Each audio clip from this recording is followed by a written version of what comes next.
तक शांति की शादी क्रांति से नहीं होगी, कोई बहाना आंदोलन खड़ा नहीं होगा। चौधरी अपने सहयोगी राजकिशोर पांडे के साथ फिर एक मोरवा की शख्सियत के साथ बैठा हूं, जो विस्थापन के बारे में हमसे जुड़ेंगे, चर्चा करेंगे। आज हमारे साथ जो शख्सियत हैं वो किसी परिचय के मोहताज नहीं हैं। ये लंबे समय से लोगों को शिक्षित कर रहे हैं। इनका खुद का कॉलेज है, निदेशक हैं। बात करेंगे श्री साई शैल मंगलम महाविद्यालय के निदेशक श्री गोपाल जी श्रीवास्तव जी से। या नमस्कार। नमस्कार, सभी लोगों को नमस्कार जी। मैं पहले आपसे ये जानना चाहूँगा कि कितना साल हो गया आपको ये शिक्षक के उसमें लाइन में, कब आपका ये कॉलेज खुला था, अभी कितने आपके यहाँ जो है छात्र अध्ययनरत हैं? उच्च शिक्षा के विभाग में तो मैं 2005 से सक्रिय हूँ और इस महाविद्यालय की स्थापना 2010 में हुई और विगत 14 वर्षों से महाविद्यालय का संचालन किया जा रहा है और तकरीबन 400 से 450 छात्र हमारे यहाँ नियमित छात्र के रूप में अध्ययनरत हैं। ये बताइए हमको कि जिस प्रकार से मोरवा के विस्थापन की बात चल रही है और अतिशीघ्र यहाँ पे नापी भी शुरू हो जाएगी, विस्थापन भी हो जाएगा, भूखंड देने की कहीं कोई बात है कि ऐसे विद्यालय या महाविद्यालयों के लिए क्या भूखंड मिलेगा, नहीं मिलेगा, और आपके कॉलेज का और यहाँ के छात्रों का भविष्य अब आगे क्या रहेगा?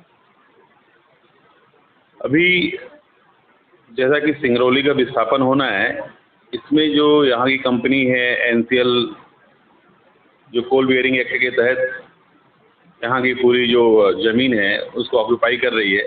इसमें एनसीएल प्रबंधन के द्वारा अभी आज तक की डेट में कोई भी चीज़ क्लियर नहीं है कि भाई कॉलेज की बात तो छोड़िए, किसी व्यक्तिगत की ज़मीन भी अगर वो ले रही है तो उसको किस रेट से देगी, कहाँ पर भूखंड देगी, कहाँ पर बसाएगी, क्या क्या सुविधाएं देंगी, अभी तक कोई भी स्थिति स्पष्ट नहीं की गई है एनसीएल प्रबंधन के द्वारा।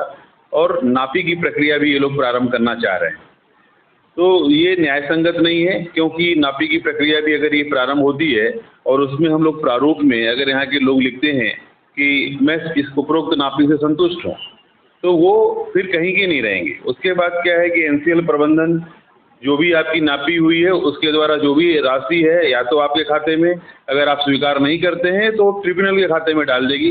फिर आप केस लड़ते रहिए और ज़िंदगी इसी में केस में गुजार दीजिए। केस लड़ते रहिए। जिस प्रकार से वार्ड क्रमांक 10 में कई लोग अभी भी टापू के बीच रहने में मजबूर हैं, जिन्हें अभी तक मुआवजा नहीं मिला है। आसपास गोला बना करके उनके घरों को छोड़ दिया गया है और आसपास से खदान का संचालन चालू है। ये कई लोगों की यहाँ पर स्थिति दयनीय देखी गई है और यही स्थिति अब आने वाले समय में यहाँ के क्षेत्र के लोगों की होने वाली है। मैं आपसे जानना चाहूँगा कि मोरवा पुनर्वास मंच के माध्यम से आप जुड़े हुए हैं और कई बैठकों का दौर पीछे चल चुका है। परसों भी एक बैठक हुई थी, उसमें क्या निष्कर्ष निकल के आया, क्या पॉजिटिव रवैया उनका देखने को मिला और क्या नहीं? देखिए, मैं पुनः कहना चाहूँगा कि जहाँ तक व्यक्तिगत रूप से सीएमडी महोदय की बात है, वो हम लोगों को काफ़ी सकारात्मक लगे, उनका रवैया भी काफ़ी पॉजिटिव रहा, जो एक आस हम लोगों के दिल में बनाता है कि शायद एनसीएल प्रबंधन हम लोग के साथ गलत नहीं करेगा। किंतु उनके जो सीएमडी साहब के साथ में अन्य भी कई लोग हैं जो उनको सुझाव देते रहते हैं, तो उस पर कहीं ना कहीं आशंका भी है कि आने वाले भविष्य में हम लोगों के साथ क्या होगा ये भी स्पष्ट नहीं है। जो हमारी बैठक रही परसों की, उस बैठक में भी कई बिंदुओं पर हम लोगों की चर्चाएँ हुई, जिसमें कि सबसे पहली चर्चा ही प्रबंधन के द्वारा उठाया गया कि हम लोगों को भूखंड वहाँ पे देना चाहिए अथवा सिर्फ भूखंड के बदले राशि दे दी जाए, उसमें आप लोग संतुष्ट हो जाएंगे। तो हम लोगों का यही कहना था कि हम लोगों को तो राशि मिल जाएगी, ठीक है, लेकिन यहाँ पर कई ऐसे भी लोग हैं जो कि मजबूर लोग भी हैं। आप उन्हें 15 लाख रुपया जो भी अमाउंट देते हैं तो उसमें पैसा तो आप दे देंगे, लेकिन बाद में उनको भूखंड खरीदना और उस पर अपना भवन बनाना ये काफ़ी दुष्कर कार्य हो जाएगा, काफ़ी कठिन होगा। तो इसके लिए प्रबंधन को क्या है कि एक ऑप्शन रखना चाहिए कि भाई जो लोग यहाँ पर बसना चाहते हैं, भूखंड लेना चाहते हैं, वो भूखंड लें, और जो लोग अगर पैसा लेना चाहते हैं वो भी एक हैंडसम अमाउंट होना चाहिए कि भाई अगर आप भूखंड नहीं ले रहे हैं तो उसके बदले में आपको ये एक हैंडसम अमाउंट दिया जा रहा है। तो उसमें आदमी सोच भी सकता है कि हाँ भाई मेरे लिए क्या उचित रहेगा, तो आदमी पैसा लेकर कहीं भी बस सकता है। लेकिन एनसीएल ने अभी तक अपनी स्थिति स्पष्ट नहीं की है कि वो किस स्थान पर हम लोगों का पुनर्स्थापन करेगा। पुनर्स्थापन स्थल के बारे में भी अभी भी कोई भी निष्कर्ष पे नहीं पहुंचा है एनसीएल प्रबंधन। जहां तक पहले भी बलुगढ़ की बात हो रही थी, हम लोगों ने स्पष्ट शब्दों में बताया हुआ है एनसीएल प्रबंधन को कि भलुगढ़ हम लोग कभी किसी भी कीमत पर वहाँ पर नहीं जाना चाहते हैं।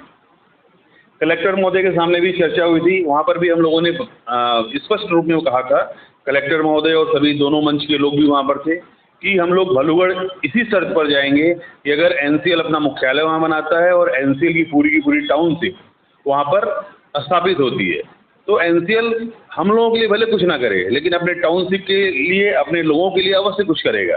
तो उन्हीं के विकास में हमारा भी विकास हो जाएगा। अब अगर एनसीएल ऐसा करता है तो हम लोग भी भलुगढ़ जाने के लिए तैयार हैं, अन्यथा नहीं। सुनने में ये आया है कि एनसीएल अपना मुख्यालय बैठन ले जा रहा है, जिसके लिए वो उसका करीब 1200 से 1500 करोड़ रुपए की स्वीकृति भी वो करवा लिया है। इसमें उनका मुख्यालय और आसपास उनके आवासीय परिसर बनेंगे। जिस समय आप लोगों की बैठक कलेक्टर और एनसीएल प्रबंधन के साथ हुई थी, उस समय भी 1,37,000 रुपए का मामला उठा था, और पीछे बैठक में भी सुनने में आया कि 1,37,000 का मामला उठा था। ये क्या है, इस पर थोड़ा और गौर बताइए। हाँ, ये बात भी सही है कि उस दिन कलेक्टर साहब के यहाँ मीटिंग में भी कलेक्टर महोदय के द्वारा ही बोला गया कि या तो आप लोग भलुगढ़ में भूखंड ले लीजिए, और अगर वहाँ पर भूखंड नहीं लेते हैं तो आप लोग 1,37,000 लीजिए और आप स्वतंत्र हैं, आप कहीं भी जाकर बस सकते हैं, जो कि निश्चित रूप में बड़ा ही हास्यास्पद रहा और हम लोगों के लिए बड़ा दुखदायी रहा है कि हमारे ज़िले के मुखिया हम लोगों के साथ इस तरह का दोहरा व्यवहार कर रहे हैं। एनसीएल प्रबंधन ने उन्हें बोला 1,37,000 रुपये, और उन्होंने हम लोगों को बिना कुछ सोचे समझे 1,37,000 के लिए तैयार करना चाहा। एक सामान्य मजदूर की साल भर की मजदूरी भी 1,37,000 से कहीं ज़्यादा होती है। तो उसके बारे में भी उन्होंने नहीं सोचा कि जो लोग यहाँ 50 साल से रह रहे हैं और उनका विस्थापन अगर कहीं होता है तो वो कितनी तकलीफ और अपने पूरे जमे जमाए व्यवसाय को, अपने जमे जमाए घर को छोड़कर कहीं जा रहा है। और 1,37,000 रुपये एक भिखारी समझ करके ऐसा लगता है, मेरे को बोलना नहीं चाहिए, लेकिन फिर भी यहाँ के लोगों को एक भीख के रूप में 1,37,000 रुपये दिया जा रहा है, जो कि निश्चित रूप में बहुत ही कष्टदायक है। सिंगरौली को सिंगूर बनाने में लगे हैं सिंगरौली के एनसीएल प्रबंधन और जिला प्रशासन। 1,37,000 हाथ तक लगता ही है। एक आखिरी सवाल कि इन परिस्थितियों में आपको क्या लग रहा है कि क्या सिंगरौली का भविष्य है, और आपके कॉलेज और यहाँ के छात्रों का क्या भविष्य होने वाला है? जहाँ तक अभी विस्थापन के बारे में है, तो अभी इस प्रक्रिया में तकरीबन 4 से 5 साल लगने हैं, न्यूनतम इतने लग जाएंगे जहाँ तक जो हमारी सोच है। तो इन 4 से 5 सालों में निश्चित रूप में महाविद्यालय के लिए कहीं अन्यत्र भूमि और भवन की व्यवस्था तो मुझे करनी ही पड़ेगी। और आने वाला कल ही बताया कि महाविद्यालय का भविष्य क्या होगा, इसके बारे में एनसीएल प्रबंधन को भी सोचना चाहिए कि यहाँ पे जो भी स्कूल और कॉलेज संचालित हैं तो इनके बारे में क्या विचार किया जाए। अभी तो एनसीएल का रुख स्पष्ट नहीं है, तो हम लोग भी नहीं बता सकते, लेकिन अगर भाई यहाँ के लोगों का विस्थापन जहाँ पर भी होगा, चाहे खिरवा करेला हो, चाहे बैढन हो, चाहे भलुगढ़ हो, जहाँ भी हो, तो वहाँ पर फिर मैं अपने महाविद्यालय को पुनर्स्थापित करना चाहूँगा। और उसके लिए प्रक्रियाएं हैं, शासन की प्रक्रिया है, वो स्थान परिवर्तन किया जा सकता है। आपसे जानना चाहेंगे कि एनसीएल द्वारा विस्थापित और प्रभावित किन्हें माना जा रहा है, और उनकी क्या रूपरेखा वो बना के रखे हैं, किस क्राइटेरिया को बनाए हैं जिसको वो अपना मुआवजा और बाकी सुविधाएं देंगे? इस बारे में भी मैं कहना चाहूँगा, जैसा कि अभी हमारी जो परसों मीटिंग हुई थी सीएमडी साहब के साथ में, तो उसमें भी ये बात उठ करके आई कि जो यहाँ पे विस्थापित हैं वो ठीक है, और विस्थापित प्रभावित कौन होंगे, इनमें कहीं न कहीं एनसीएल के अधिकारियों के अंदर भी जानकारी का अभाव है निश्चित रूप में। जहाँ तक बहुत सारी जैसे मुआवजा में है, लार एक्ट में जो चीज़ें दी हुई हैं, उद्धृत हैं, वो उसको थोड़ा दरकिनार करते हुए मूल्यांकन, ज़मीन का मूल्यांकन गलत तरीके से करते हैं। वहीं पर ये अब जो ये विस्थापित प्रभावित हैं, जैसे हमारी बच्ची बाहर पढ़ती है, जयपुर में पढ़ती है, पिछले 5 सालों से वो बाहर पढ़ रही है, लेकिन हमारा मकान तो यहाँ पर है, वो लौट के तो घर को आती है, तो विस्थापित प्रभावित वो भी कहलाएगी। लेकिन ये उसे प्रूव करना पड़ेगा कि वो पिछले 3 साल से यहाँ पे रह रही है। अगर पिछले 3 साल से वो यहाँ पे रह रही है, ये सिद्ध नहीं कर पाई, तो उस केस में उसको विस्थापित प्रभावित नहीं माना जाएगा, ऐसा भी है। तो मेरा ये कहना है कि जो लोग यहाँ पर टाइटल्ड हैं, जिनकी रजिस्टर्ड भूमि है, रजिस्टर्ड लैंड है, और जो लोग यहाँ पर रह रहे हैं, कम से कम जो टाइटल्ड पर्सन है उनके बच्चों को ये प्रूव करने की ज़रूरत नहीं होनी चाहिए। जो नॉन टाइटल्ड पर्सन हैं यहाँ पर, जो जिनकी कोई ज़मीन नहीं है, कुछ भी नहीं है, वो उनको ज़रूरत है कि वो प्रूव करें, अपने जो भी डॉक्यूमेंट्स वगैरह हैं वो प्रस्तुत करें।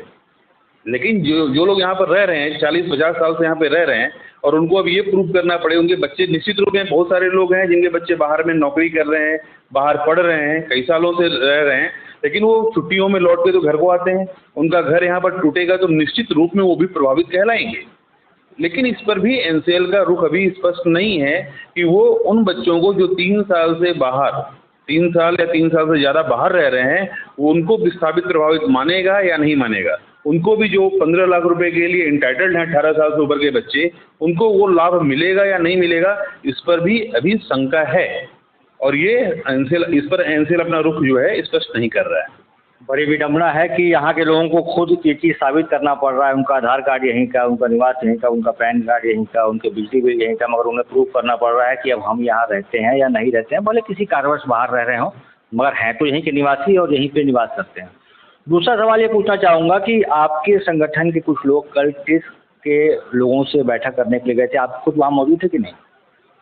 मैं कुछ कारणों से नहीं जा सका था, लेकिन मुझे मीटिंग की पूरी जानकारी है। वो हमारी जो कोर टीम है, हमारा कोर ग्रुप है, उसमें सारी जानकारियाँ आती रहती हैं। तो उस बैठक में भी यहाँ के सभी लोग और हमारे मंच के लोग थे और उन टीम के सदस्यों को और जो वहाँ पर जो उनके लीडर थे, टीम लीडर, उन सभी लोगों को हम लोगों ने एक पत्र भी दिया है और स्पष्ट रूप से उन्हें बताया भी है कि भाई हमारी जो डिमांड है, आप यहाँ पर सर्वे करने आएंगे, सर्वे में आप हमारी ज़मीन की जो भी नापी करेंगे उसका मूल्यांकन किस रेट पर करेंगे, ये आप स्पष्ट करके रहिए। हम लोगों ने जो मूल्यांकन का फॉर्मेट है, ज़मीन की मूल्यांकन का, वो एक फॉर्मेट भी उन लोगों को दिया है और उस पर यह भी कहा है इस पर आप यहाँ पे जो भी GM R&R हैं उनका साइन करा करके लाइए सारे फॉर्मेट पे, और हर व्यक्ति का जिनका भी आप कर रहे हैं नापैया, उस पर लिखा रहे कि हाँ भैया मैं नापी कर रहा हूँ और इस रेट से आपको दूंगा। तब सामने वाला लिखेगा हाँ मैं संतुष्ट हूँ जो भी मेरे को मिल रहा है, तब वो मान्य होगा। आप बिना कुछ बताए किसी को, आप किसी की भी ज़मीन को आप नापी कर रहे हैं, कुछ भी औने पौने दाम में आप सामने वाले को पैसा दे देंगे, ये किसी भी सिरे से हम लोगों को स्वीकार नहीं होगा। इस बात को हम लोगों ने एकदम शुद्ध हिंदी में उन लोगों को समझाया भी है कि अगर आप बिना कुछ सोचे समझे, बिना हम लोगों की जो 24 सूत्रीय मांगे दी गई हैं एनसीएल प्रबंधन को, उस पर एनसीएल प्रबंधन ने अपना रुख स्पष्ट नहीं किया है अभी तक। तो जब तक ये चीज़ें क्लियर नहीं हो जाती आप लोग नापी करने ना आए।